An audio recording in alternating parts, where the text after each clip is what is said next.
we'll spend about an hour looking through 4 sections of this gallery. We're going to look at space, research and development, global reach, which is transport, and we'll end up in presidential. And we're going to probably go up in 2 airplanes to take a look at specifically, if that's okay. If you're not claustrophobic or I don't smell too bad. We like to start off by talking about women in space, and women in aviation in every gallery. And there's a lady named Jacqueline Cochran who has a particular role to play in space for women. Jacqueline Cochran was the first female pilot to fly faster than the speed of sound. This is too loud, I can't tell where my, no? Okay. When I cough, it's really gonna be loud. So Jacqueline Cochran in the 1950s knew that the American space program was getting started, and she got a group of 13 women together who were test pilots or regular pilots, took the same physiological and physical tests as most of the men, passed or did better than many of the men, with the aim of trying to get them into the Mercury program. But as it happens, the prevailing attitude at the time was that, we're not going to put dainty young ladies inside of these capsules and launch them into space. So it took a number of years before we actually got women into space, and we celebrate 3 women who were in the Air Force who were shuttle astronauts. Susan Helms was the first American military woman in space. Eileen Collins, who retired as a general, she was here just a couple of months ago signing her book, was the first female space shuttle pilot, and Pan Melroy went from being a KC-135 tanker pilot to flying as the mission commander on the shuttle. Eileen Collins, when she flew the Atlantis mission to the Mir space station, their old Russian space station, wore that shirt behind you there. So that shirt has been in space. It has space sweat on it, I'm sure. I'm going to be gobbling a lot of water here, so please bear with me. So let me set the stage for the space gallery. It's 1958, 59. The Russians put this little ball into orbit called Sputnik. It's just a little ball with 4 antennas on it. It goes beep, beep, beep. Eisenhower, who was the president at the time, says no big deal, it's just a little ball. The American press and the American public go crazy. Red Star in space, they're going to drop nukes on us, the whole bit. So that kind of kickstarts the American space program. We have 3 American space capsules here that I'm going to show you, and we're going to watch the progression along a very short period of time of where we started to where we ended up. The first capsule is Mercury.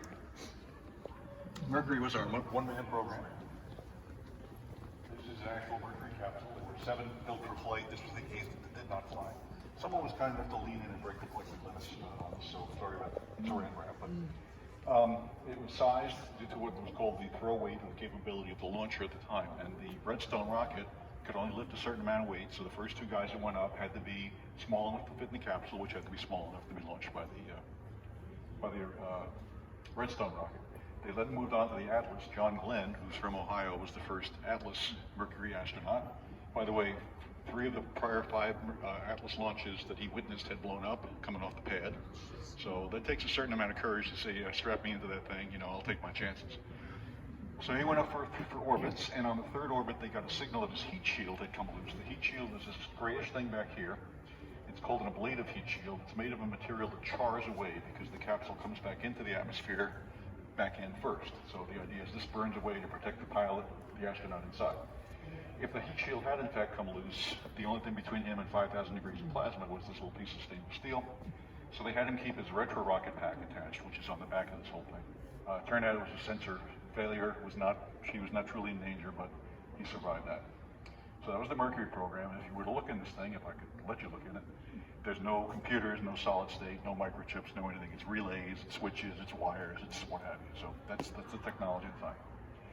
We flew 7 successful Mercury missions. After Mercury, we went to the Gemini program. Gemini is the astrological sign for the twins. So the Gemini was a 2-man capsule. This is a Air Force modified Gemini capsule. It's the only space capsule we ever built that has ejection seats in it. These 2 seats here are designed to fire out below a certain altitude. What did we learn on the Gemini program? We learned how to rendezvous in space. 2 capsules would go up at the same time and fly towards each other. We learned the first American spacewalk took place on this side of the Gemini capsule. And we learned how to dock in space, which were all things we needed to do for the Apollo program. We had to be able to dock and undock. A gentleman by the name of Neil Armstrong was the command pilot on Gemini 10, I believe it was. And as he and his co-astronaut came up to dock to the Gina booster that they were supposed to dock up to, it started tumbling wildly. It was spinning at 60 revolutions a minute, once a second. So they were very close to passing out and losing their lives. Neil Armstrong figured out how to disconnect and stabilize the capsule, which actually was the cause of the problem. It wasn't the booster, it was the capsule. Got him reoriented, got him down safely early on the flight, 200 miles short of the carrier. But the fact that he was able to do that when NASA was looking to who was going to be the first man on the moon, they said, this guy has the calm and coolness to be able to do that. So that was the primary reason Neil Armstrong was selected as the first Apollo astronaut to walk on the moon. Quite a guy. Moving on to Apollo. This is the Apollo 15 command module. It is the actual module. You can see on the bottom where it's all charted with re-entry from space. The reaction jets have fired. Why we have Apollo 15 command module here is this is the only all Air Force crew that flew a Apollo mission. Because we are an Air Force museum, we like to celebrate the results of the Air Force. It was the first mission to fly the lunar module as well. The lunar rover as well. That's what Colditz. So, the whole thing has about the interior volume of a minivan. It's about 15 feet high, about 14 feet on the base, weighs about 12,000 pounds. But to put that in perspective, let's take a look at this 3D model down here at the museum. And that, by the way, is a typical moonwalking spacesuit. So this is the Apollo 5 stack. It is 363 feet to tip to bottom. At the bottom, there are 5 Apollo Saturn rocket motors. Each one puts out 1 million pounds of thrust. There are turbo pumps turning down here to get the fuel from the fuel tanks down into that. Each of those pumps can empty an Olympic-sized swimming pool in 2 seconds. So that's how much fuel is flowing through this rocket. Now, the thing I wanted to point out is this is what it took to get up to 17,000 miles an hour to get all this into space, into orbit. The only thing that came back from the mission was that. Everything else was throwaway along the way. Today we have semi-reusable space rockets. At the time, this was the only way to get enough mass to the moon was to throw it all away. After the Apollo program, we have the Space Shuttle. The Space Shuttle flew until 2011. Space Shuttle was actually designed largely for Air Force requirements for secret missions. The Space Shuttle behind us here, which I hope you'll go up in later on, is a mock-up. But the front of it, right up until right there, is called the crew compartment trainer. It has all the switches, gears, instruments required to actually learn how to fly the shuttle. And guys, if you get a chance to go look through this window right about where my shaky hand is pointing, you will see a space toilet right in there. Please do not flush it. Hi. Hello. After the shuttle program ended, we had no way to get into space except to hitch a ride with the Russians. So for the past 10 years after that, so we were hitching a ride. Now we have our own private space ventures. We had the Artemis capsule, which just circumnavigated the moon, is coming back. So America's getting back into manned space launches again. Okay? What's your name? Frederick. And you are? Oscar. Oscar, nice to meet you both. Want to see a spy satellite? Okay.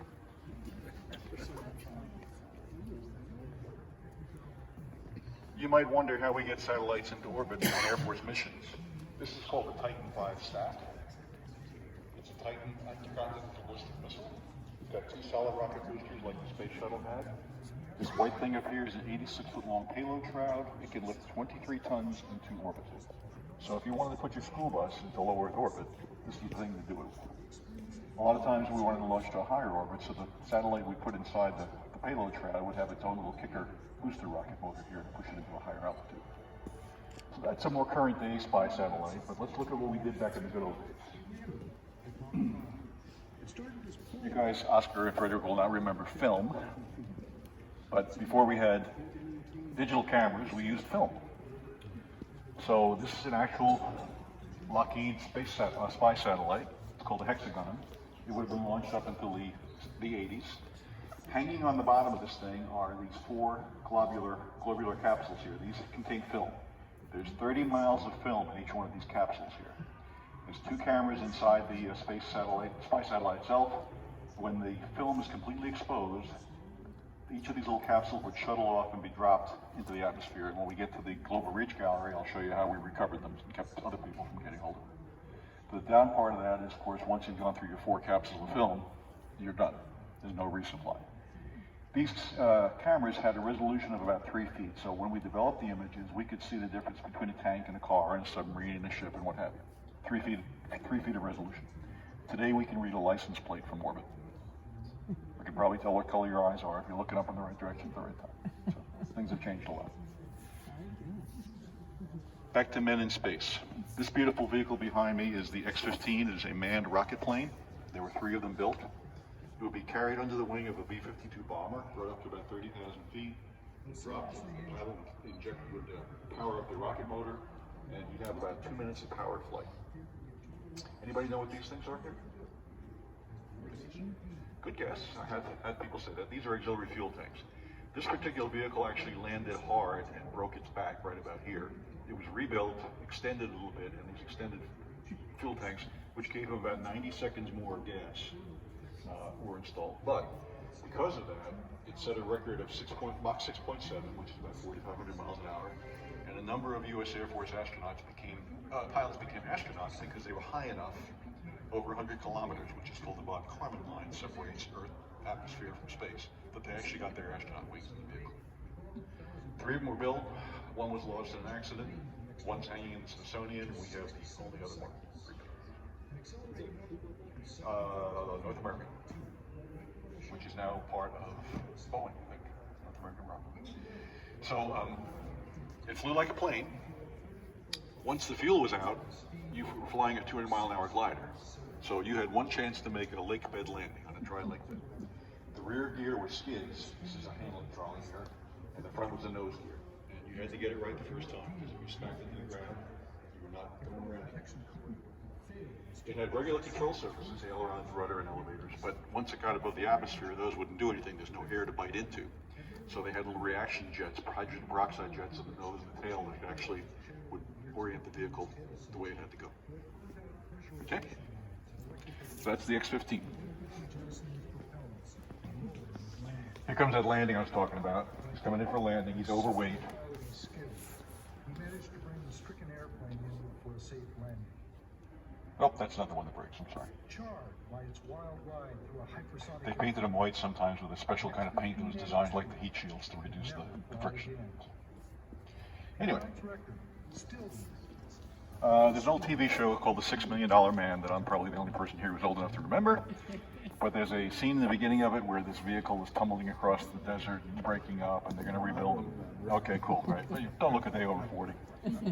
That's a lifting body. A lifting body is a vehicle that does not have wings, but it's designed, the shape of the body is designed so the body itself gives some lift. Like the X-15, they'd be launched from the wing of a B-52 and dropped. There's a rocket motor, and they would fly for some period of time. So these are 2 lifting bodies designed by Martin Marietta for the Air Force. They look very different, but if you look at the shape of the canopy here and the shape of the fins, this one just had a big long Pinocchio nose grafted onto it as the X-24B. And these developed a lot of hypersonic flight research data that was used later on for the space shuttle, for this vehicle, the XB-70, for the Concorde supersonic transport. So that, you do research to develop those kinds of things. How we doing? Okay.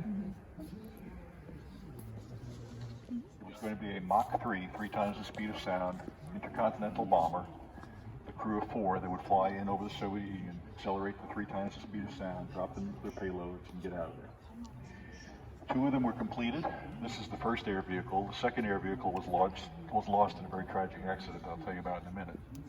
But a couple of facts about this thing. First of all, when you're up here in the cockpit, you're 110 feet from the landing gear. So they had to have chase vehicles showing them how to make their turns on the runway, because when it's time to turn from the taxiway onto the runway, you're 110 feet out into the grass, okay? You'll notice the tires themselves are silver.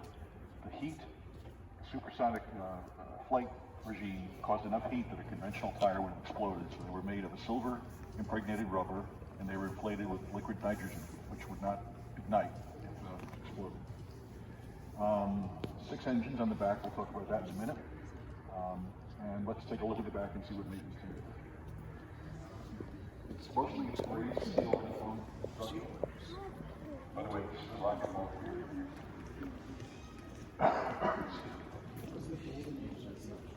Yeah, it sure was. And maybe a little bit earlier we'll talk about that. This engine, the G93 engine, was developed specifically to power the XB-70. It puts out 30,000 pounds of thrust. It has an afterburner back here. It was going to use a special boron-enriched fuel to make this thing go. But how do you get 200 some odd feet of airplane moving with one of these? Get 6 of them, stick them back here, and we have what's called the 6-pack. So you have 180,000 pounds of thrust, getting you up to Mach 3. Okay. So I mentioned that 2 of these were built, and this is Air Vehicle 1.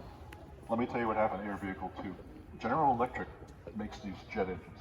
And General Electric asked the Air Force to do a publicity flight with this airplane flying in the middle with all of the other GE-powered jet fighters on either side of it. So it's 2 over here, 2 over here, kind of Delta formation. Any big airplane like this has what's called wingtip vortices. Okay, if you've been to an airport on a humid day, you see these little tornado things spinning off the tips of the wings. The high pressure air in the bottom of the wing meets the low pressure air on the top of the wing. At the tip of the wing, it swirls, and you get a very, very powerful tornado effect.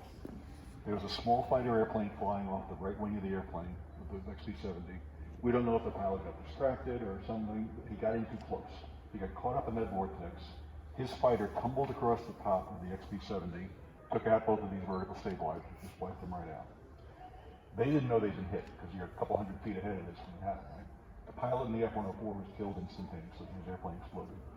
These guys flew on for about 10 more seconds before the airplane inverted and went into a spin. The pilot was able to get himself into his ejection capsule. And when I say ejection capsule, at Mach 3, you don't come out in the seat, you come out in the capsule. If you want your face to remain on you when you're going, right? So the capsule worked in this way. When you hit the ejection sequence, it would pull the seat back into this thing, and like a clamshell, it would close and encapsulate you completely and then punch you out.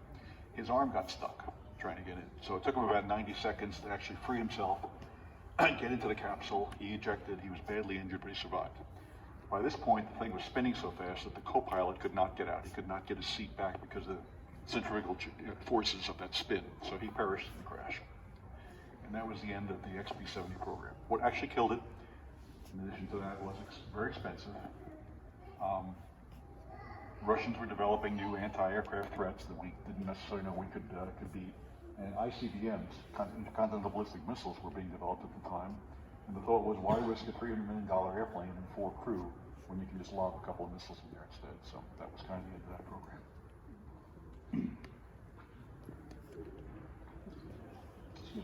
So that's the XB-70. It was flown here to the museum in 1969. The museum used to be about 10 miles away from here, so in 1970-something, they took it down the road, and you can see this on YouTube. They actually towed this thing down the local road through Riverside, took out a bunch of telephone poles and street signs and stuff, and plopped it into the museum here today. Oh, fun fact, there's 2 little black lines here, one in each wing. At supersonic speeds, those fold down 60 degrees, and we actually trapped a bubble of air called wave riding or compression lift. Just like a surfer rides on top of a wave, they can get extended range by taking advantage of this bubble of air that was trapped under the airplane. That's the XB-70. At the end of World War II, the Germans had the most advanced aerospace technology, and the Russians and us and the British were all trying to capture that material. So there's this mad rush to get German rocket scientists and German prototypes and German wind tunnel tests and what have you in our hands. The Russians were going to put the scientists that they captured into the Gold Part, helping. Siberia. Ours went to Tennessee and Alabama. But a couple of the airplanes on display here are actually designed specifically by the Germans at the end of World War II. This XF-92 was the first delta wing design that we flew. You'll notice the tail and the wings are triangular. There's no horizontal control surface. Some guy named Chuck Yeager, who was based here at Wright Field in 1948, flew this at that time. The stiletto behind us here, this thing looks like a dart, and a number of other airplanes all suffered from a similar problem. The engines at that time were not sufficiently powerful to get to the speeds that they wanted to get to. So the airframes were good, but the engines couldn't do the job. When we talk about research and development, by the way, I failed to mention we are now in the research and development gallery, but you probably figured that out because there's no spaceships around us. Research and development involves a lot of things that don't necessarily work, and we're going to look at a couple of very spectacular failures. This is not one of them. This is an early prototype of a cruise missile that actually could take off and land on its own. I got it. So 1960s technology, but it led the way to today's cruise missiles. All right, so in the late 1940s, we had bombers that had the range to go into the Soviet Union, which was our new enemy then. But the fighter airplanes we had at the time did not have the range. They were short-legged, as we call them. So the question was, how do you defend a bomber that's going to go in and drop weapons on the Soviet Union or China? Well, the thought came about, what if we just carry a little fighter along with us? And that's what this little bad boy is over here. This is the XF-85 Gobble. It was made by McDonnell Douglas, or McDonnell at the time. And the idea was to build the smallest possible fighter that could be folded wings, tucked up inside the bomb bay of a B-36, which is that big Star Wars looking thing in the other gallery with the pusher propellers behind it. So it would be carried inside the bomb bay. If the bad guys came along, our intrepid pilot was to climb into this airplane, fire up the engine, the trapeze would lower and just bring him down below the B-36 a little bit. this hook would disengage, and he'd go off and using the 450 caliber machine guns that were supposed to be installed here, he'd fight off the bad guys and then come back and hook back up, and off they go on their mission. You can drop just about anything, right? That's the easy part. It's the picking back up part that's interesting. So the first time they tried this on a B-29 test airplane, the airplane puts out a lot of turbulence, and this trapeze is hanging beneath it. So he's trying to bring this little airplane up and grab that trapeze. The cockpit canopy smashed into the trapeze, and all of a sudden he was flying a 350-mile-an-hour convertible, and he made a safe emergency landing on the lake bed, which is why they flew over the lake bed. Tried a couple more times, never really did work, and the idea was abandoned. What took its place? Aerial refueling. Now that we had tankers that could fuel fighters in flight, you could bring the fighters along with you on the mission and protect the strike force. But the pilot of this thing literally sat on the jet engine. I mean, not on it, but right astride it, which having something rotating at 15,000 RPM right beneath my seat is not my idea of a good time. So that's the Goblin. I think 2 or 3 were built. Anybody own a GM car? Okay, if you open the door on a GM car, it says Body by Fisher on the sill plate. In late in World War II, the Fisher Automotive Company decided they were going to get into the fighter airplane business, and they built this Fisher XP 75. It's a kind of a Frankenstein of an airplane. It's got the tail of a P-51, the wings of another airplane, the landing gear of another airplane. They were going to power it with these 2 Allison engines coupled together in the back of the airplane, and this long drive shaft, which also would go under the pilot's seat, would drive this gearbox to turn these 2 propellers. They built 12 of them. It didn't fly that well, but the big problem was none of the other manufacturers wanted to give up their parts for this Frankenstein airplane. If they're busy building P-51s, they don't want to put aside half of their product line to help Fisher build this, so it came not to pass.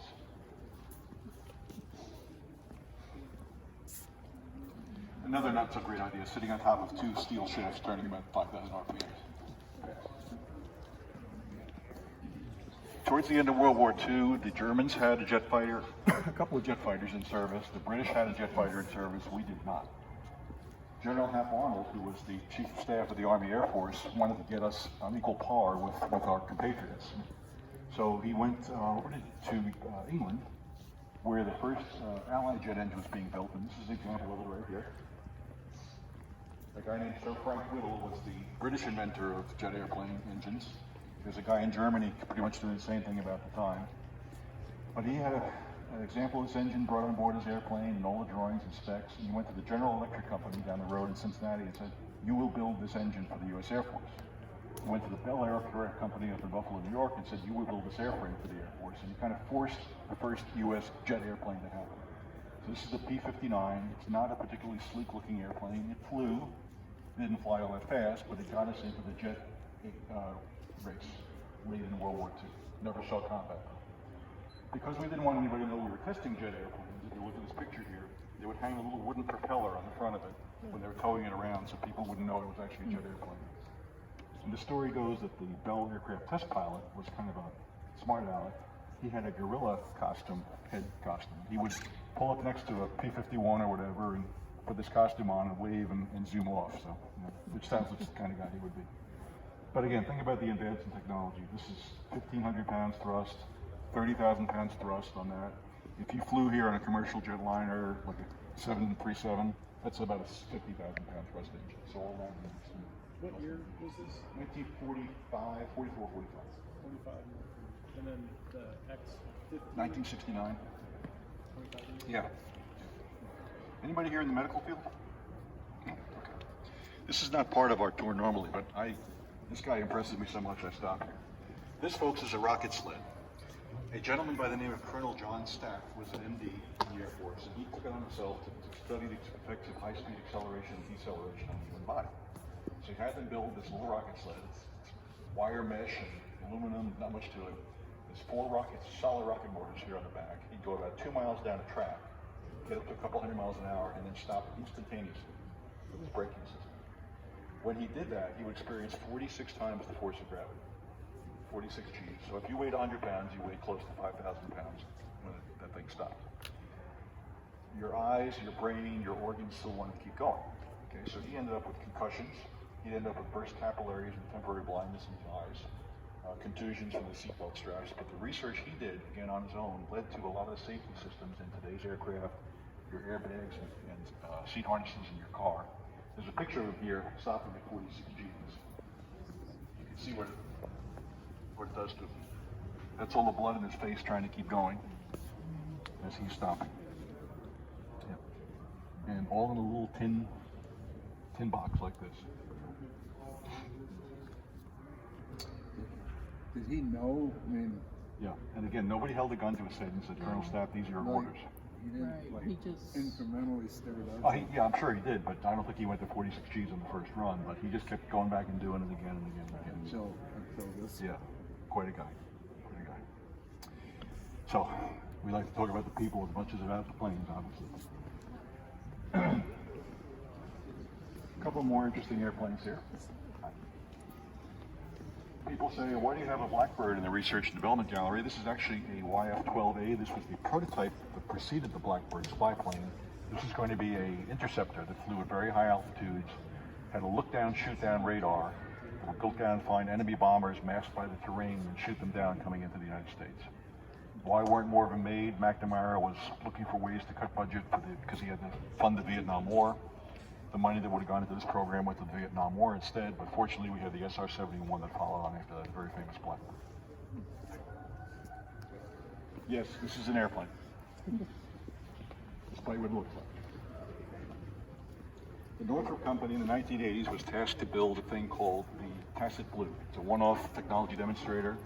It's a curved surface stealth vehicle. It's made all out of composites, one pilot, one engine.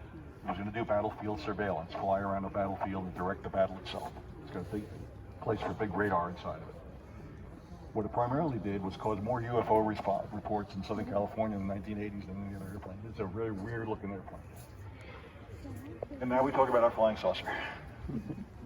In the 1950s, Avro in Canada, it's an aerospace company, said to the US Air Force, we can build you a supersonic, high-altitude fighter that can turn almost instantaneously in any direction because of its shape. Right? So that was the design spec criteria. The maximum altitude it actually ever achieved was 3 feet, and it got to 35 miles an hour on a good day. It was underpowered and unstable. Again, all this is before fly-by-wire and computer controls. This thing had a habit of doing what's called hubcapping. Have any of you ever thrown a Frisbee? So you know when the Frisbee lands on the ground, it goes, that's what this thing would do in flight. So we actually had 4 guys with tethers, like you do with a Bronco, holding onto this thing to keep it from oscillating out of control. Very popular around Halloween. Today, with advanced composite materials and fly-by-wire, and much more powerful engines, we could probably do it. We do have vertical takeoff and landing airplanes. Oh, sorry, fun fact. This one up here with the interesting wings, it's the Grumman X-29 forward wing swept technology demonstrator.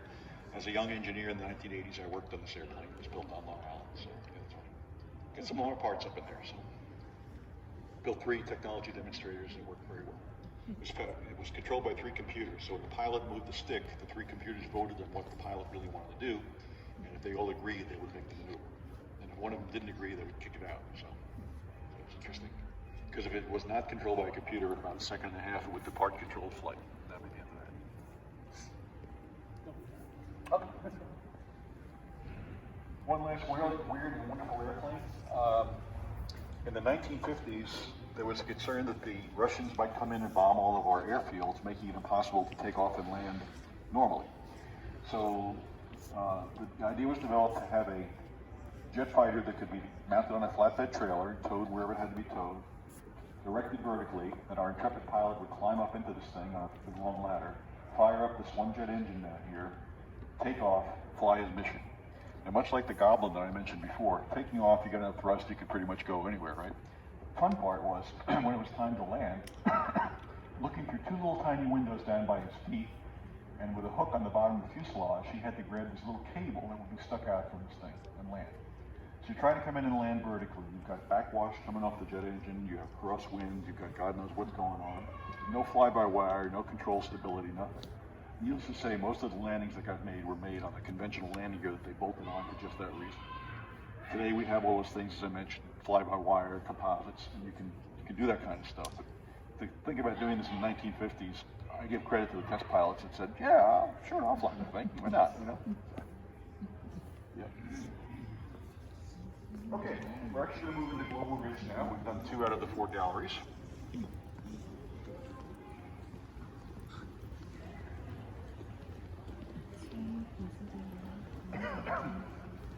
There was a fly-off for the Air Force's Advanced Technology Fighter in the 1980s. The F-22, which is the Raptor, won that competition. This is the Northrop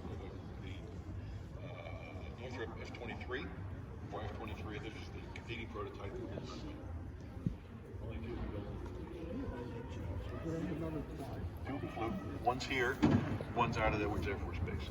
If you look at the engine back here, one interesting fact on the engine, you see this mechanism. The engines could tilt their exhausts, so you could do some very unusual and unexpected maneuvers by virtue of differentially tilting the engines. That just makes it cool. Alright. Is it? Cool. That's it. You walk past it coming in here. Yep. So if it hadn't won the competition, this is what you'd see flying all over the place.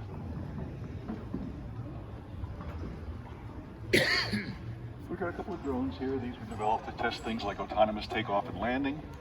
Our latest drone here is called a Kratos. We just got this in a couple of months ago. This is going to be part of the Intelligent Wingman program, where you have a pilot, a one-man pilot in the cockpit. This thing flies along as his buddy and takes on some of the workload that the pilot normally would have to try to do one-handedly. Not in a good old airplane like an F-14, which has what it should have, 2 people in here. Global reach, the Air Force's projection of people, material, manpower, resources. Most people think the Air Force is all about bombing and strafing and missiles and guns. The large majority of the missions that we fly are in fact resupply, cargo missions, rescue missions, what have you. The first Air Force cargo airplane was the DC-3, which is the Goonie bird. It's a tail sitter, so it sits like this. So if you're trying to put cargo on that airplane, you're pushing uphill all the way. So the Air Force in the 1940s went and put out a contract request for a flat-bottomed cargo airplane with a horizontal floor. And this C-82 was the first one developed to do that. This initially was designed as a glider, by the way, towed by their airplanes, no engine. But it had a flat floor once you got up the ramp.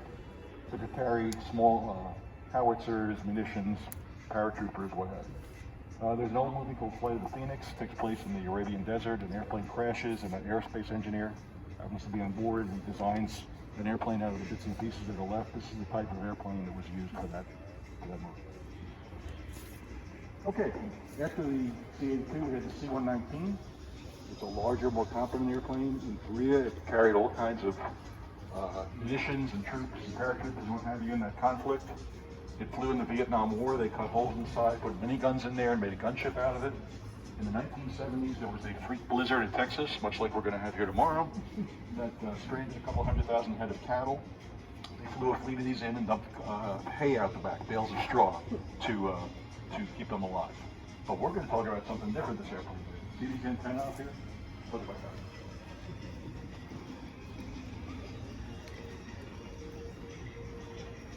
Those spy satellites I showed you that dropped the film canisters, we of course wanted to have a way to collect those canisters and not let anybody else have them, for obvious reasons. So we developed a way to snatch those canisters in midair as they were going down. Walk please, walk. Walk please.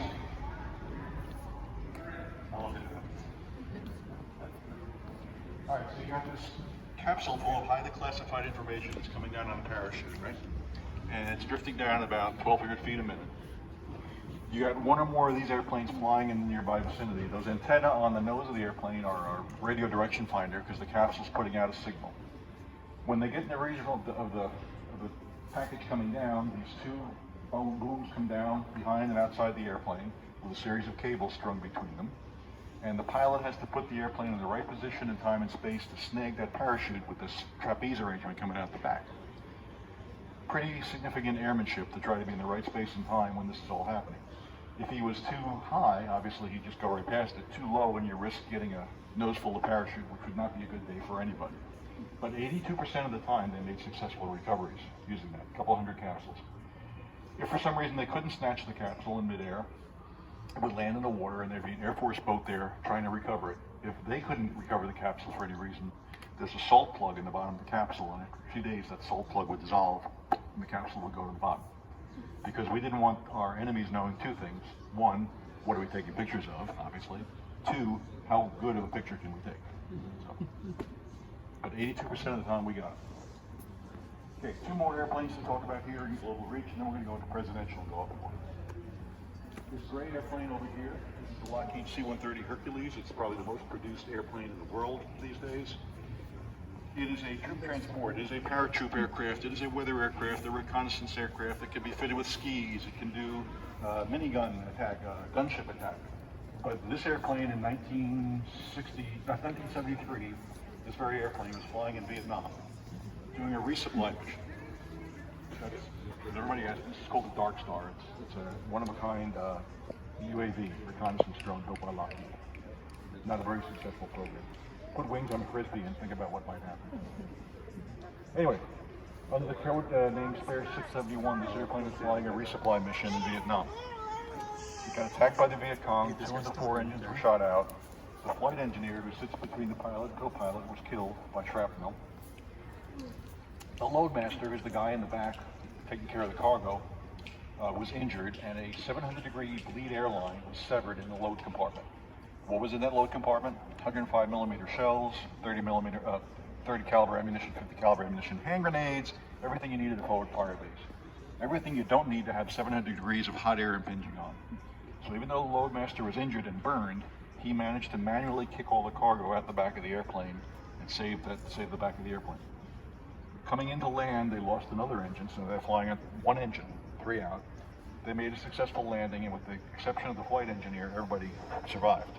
So the pilot and the loadmaster got the Air Force Cross for bravery on that mission, which is one below the Medal of Honor. It's pretty interesting. The airplane obviously was repaired. It went on to fly many more missions and retired here a number of years ago. Side back, this box here is a mobile isolation unit. If you have a patient with a highly contagious disease, Ebola, whatever, and you need to move him or them from someplace to someplace, they can be completely self-contained with a medical crew within this chamber, put inside the airplane, carried, and the crew never has to be put in contact with contagious disease. One more cargo airplane. This is a Lockheed C-141 Starlifter. At the time, it was the biggest cargo airplane the Air Force had.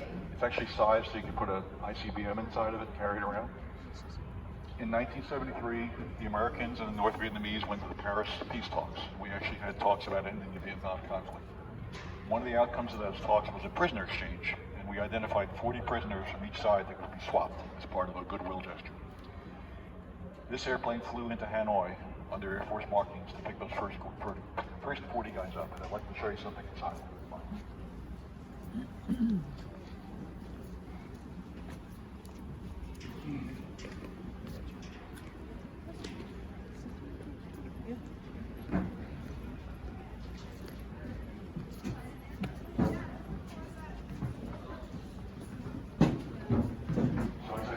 Designed to carry an ICBM. We could carry helicopters, small aircraft, tanks, troops. The lucky troops would get to sit in these little seats here. But in 1973, this airplane flew into Hanoi, got this 40 prisoners who had been in captivity at POW camp anywhere between 5 and 7.5 years. So think about the amount of time spent in captivity. Think about the horrors of being a prisoner of war in Vietnam at the time. So these 40 guys were picked up and seated, 40 airplane seats.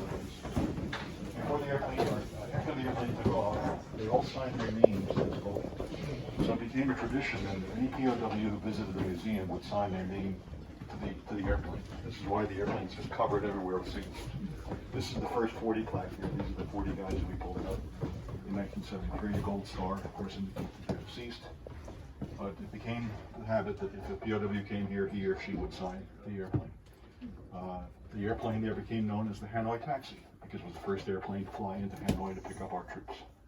In 2004, a gentleman who got pulled out in that initial rescue mission, later on became a general, he flew this airplane back into Vietnam, because now it's Vietnam, to repatriate the remains of 2 additional MIAs who had been found. There's a joint mission always going on between the Vietnamese and the Americans to recover remains. Now, 40 years on, it's bone fragments and teeth and what have you.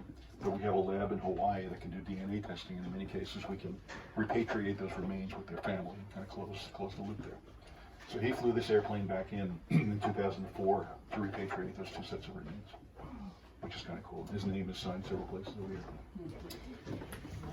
Now, interesting fact is that the North Vietnamese, Viet Cong, had a very interesting method of psychological torture. They would pick one guy or a couple of guys and say, "You've been selected to go home." And they would give him new clothes and a haircut, maybe feed him better, and then the day that he was supposedly going home, they'd say, "Sorry, just kidding," to further demoralize the POWs. So, even when this airplane landed in North Vietnam, and these guys were taken out to the airport, there was some disbelief on their part that this was actually happening. Hold on to the rails, it gets really steep here, okay? That's my left knee if I know why.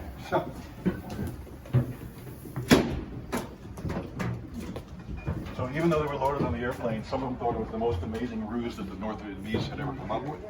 And this picture right here was taken the second that the airplane's wheels left the ground in Hanoi. And you can see the look on these guys' faces. I mean, imagine spending 7 years shackled in a small cell, not much bigger than a coffin, and now you're going home to the land of the free. So it gives me shivers every time I look at these pictures. That's what freedom is. It is. Looks like. Yep. By the way, young man, if you ever joined the Air Force, you might have had the pleasure of climbing through this little hole here, climbing up to about 40 feet to this ladder that goes up to the horizontal stabilizer, and we're doing some repairs on the horizontal stabilizer. Not in flight, but if you're claustrophobic, not my idea of a good time. That's right. Okay, we're in presidential. We're going to talk about a couple airplanes and go up in one of them. Prior to this airplane behind me being configured, if a president of the United States wanted to fly someplace, he would charter an airplane, or an airline would carry them, or the Air Force, Army Air Force would find any airplane they could. President Roosevelt, Franklin Roosevelt, was an adult polio victim, and he was paralyzed. There was a big thing at the point in time where handicapped people were viewed as somehow less able than people are today. I think the view has changed a lot. So the press and the president had an agreement: we will not ever take a picture of you in a wheelchair or in crutches or what have you. So any pictures you see of Roosevelt, he's behind a desk or he's holding onto a podium. You never really see him in a wheelchair or crutches. How do you get a paralyzed president of the United States into his personal airplane? You build an elevator. The airplane was modified and carried a small electric elevator.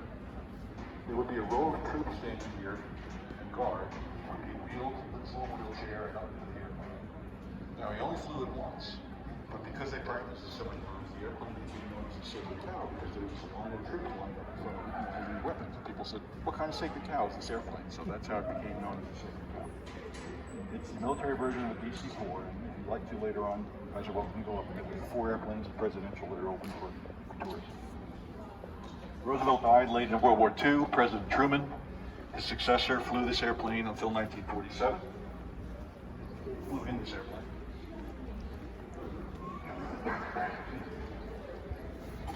In July 1947, President Truman was on board the airplane using this pen. He signed a document that created the U.S. Air Force. Prior to this, we were the U.S. Army Air Force.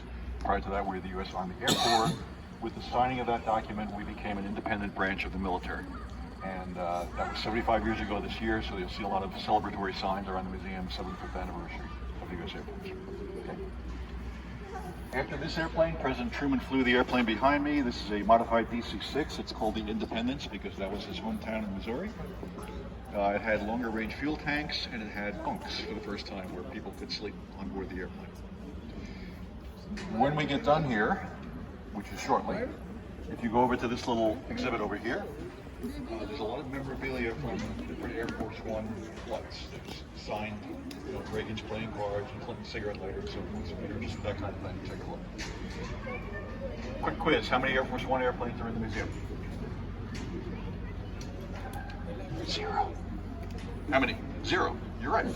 Why is that? Because the airplane's only called Air Force One when the president is on board the airplane. If the president of the United States is not on board the airplane, it reverts to what's called its tail number. This is SAM 26,000, Special Air Mission 26,000. This is 6505. How did the Air Force One designation come about? While flying aboard this airplane here that we'll take a look at in a second, President Eisenhower was on board and they were flying someplace in northeast United States. The tail number of the airplane was 610 at the time. It was an Eastern Airlines flight 610 flying in the same area. The air traffic controller said 610 turn and descend to 5,000 feet, or whatever he said. Both airplanes said Roger and commenced that turn. The Secret Service agent realized that there was a great danger of putting the president at risk if that were to happen, so they came up with the term Air Force One. But the airplane's only Air Force One when the sitting president's on board. President Nixon flew on this airplane after resigning from office. He flew from Washington to California. The airplane took off as Air Force One. It landed as SAM 26,000 because he was no longer president when the airplane landed. This is a Lockheed Constellation. It's probably one of the last piston-powered, propeller-driven intercontinental airplanes. If you saw the movie The Aviator about Howard Hughes, Leonardo DiCaprio, this is the airplane he was trying to sell to TWA and Eastern Airlines. Beautiful airplane. It's kind of, I always think it's kind of shaped like a dolphin. It's got these triple tails back here. Fun personal fact, I grew up on Long Island and my dad was a A&P mechanic at one of the airlines in Idlewild Airport, which is now JFK. And talk about take your kid to work day. I would just laugh as he would taxi these around between different hangars. So I got a little stick time in these airplanes. But I just think it's a beautiful airplane. These smaller airplanes behind us here would be used by, for example, the vice president or members of the cabinet. This particular one here with 4 engines is an early business jet called the Lockheed Jetstar. President Johnson would fly in this airplane from the White House to his ranch in Texas. President Johnson's wife, Lady Bird Johnson, used this airplane hanging here for personal shopping trips from the ranch in Austell to Austin, Texas. So it became known as the Lady Bird Special. And the story goes that when President Johnson decided not to run and was not reelected, she somehow had the impression that she was still going to be able to use the airplane. So some lucky guy got to go up and say, gee, Mrs. President, sorry.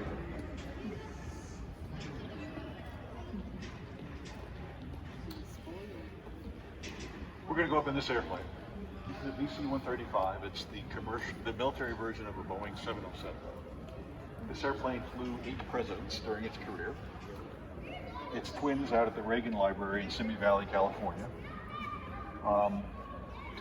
The most famous flight it ever probably made in history was on November 22nd, 1963, when it flew President Kennedy and Jackie Kennedy to Dallas.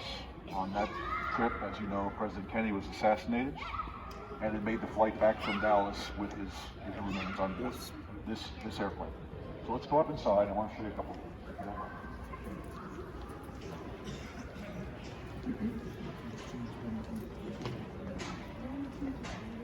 By the way, there were 2 licensed pilots who were presidents. One was Eisenhower and the other was George Bush. And Eisenhower would often fly that airplane. He also flew this helicopter. You can't see it because I mentioned it too late. First helicopter to land on the White House lawn.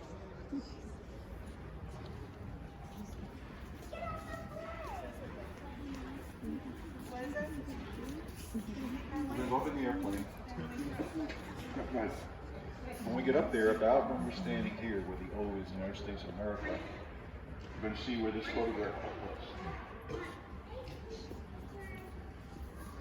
This is the newly appointed President of the United States, Lyndon Johnson, being sworn in with a local judge in Texas with a local Bible.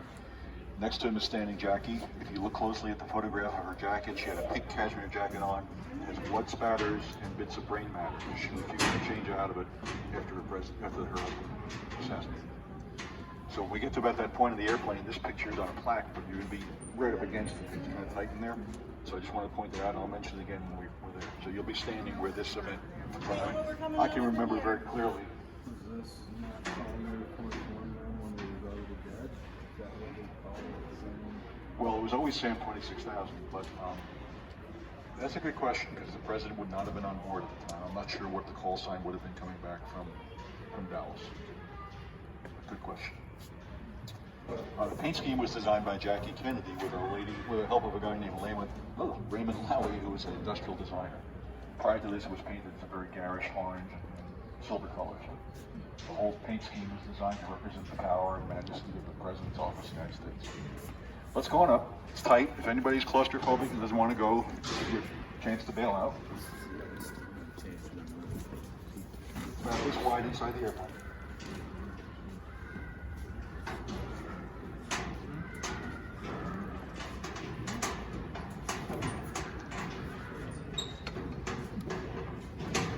When we get done, we have attendees from the come up here and have their picture taken, look at all presidential.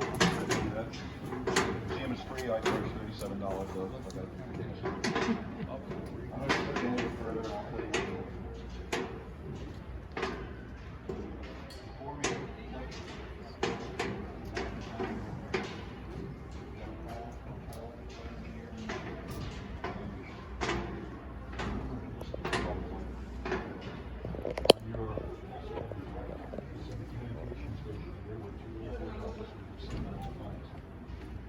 classified information on the flow both ways.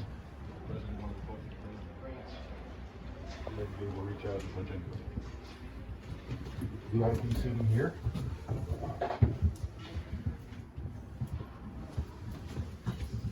Excuse me.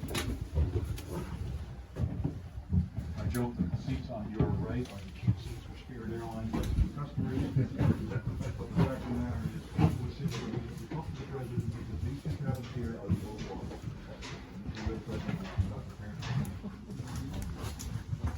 Looking at a 1980s configuration of the airplane. It's a little different from when Kennedy flew on it. When Kennedy flew on the airplane, the Oval Office was in the back of the airplane. When Nixon took over the airplane in the 68, they moved the Oval Office up to the middle of the cabin because it was actually quieter up here than the back of the airplane.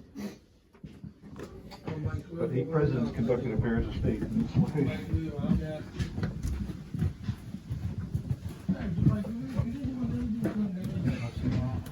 Here. Okay, where this young man standing right now is black, and you are standing where President Johnson was sworn in on November 22nd, 1963.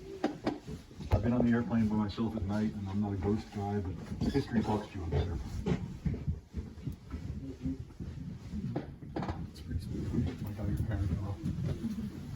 Right where you, sir, are standing with the Navy jacket, that's where the events were.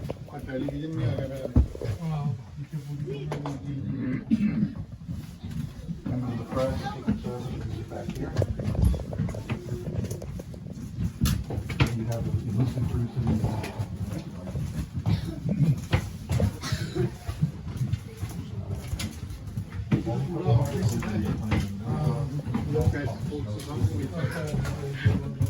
When we come off the airplane, I'm going to mention about these last four rows of seats and this overhead compartment and the bulkhead. So just notice that as you come by, but I'll talk about it when we get back down there. Who's stepping that hard? Raj.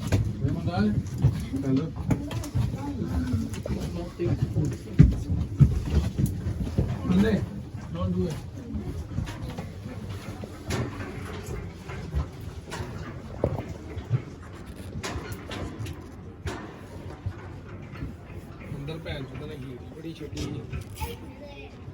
As I said, if anybody wants to go back up there and have their picture taken from either end, I'll be glad to do that. We're just about wrapped up here.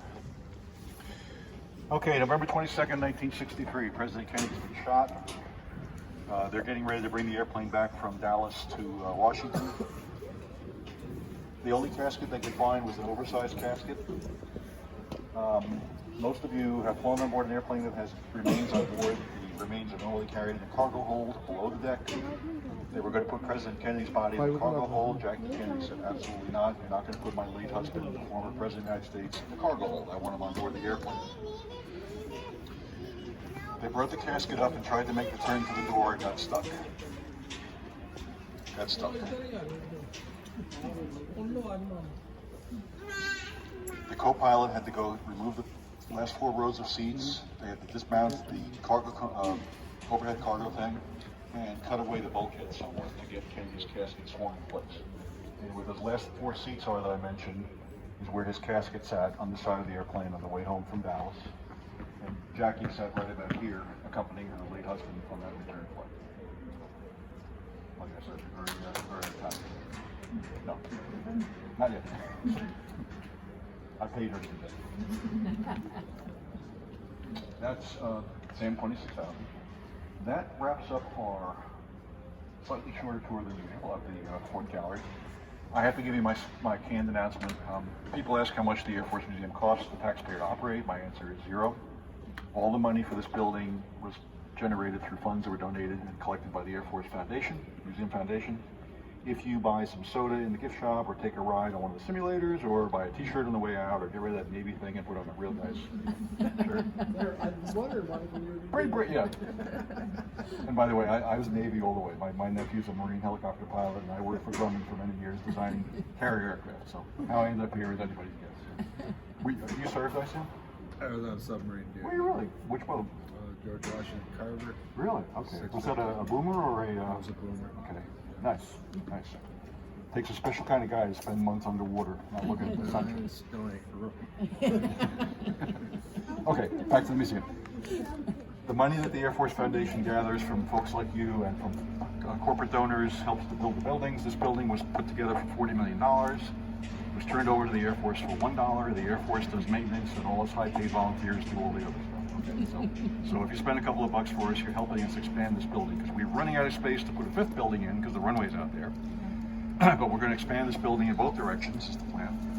And we're going to have the 747 that is currently the President's airplane coming in here eventually, and we want to get it undercover. You know, that's going to take a bit more of a building than we've got right now. So there's some historic airplanes out in the air park that are sitting out there in the weather, like they're going to get clobbered tomorrow, and we want to get them undercover as well. So spend a couple of bucks if you don't mind doing those.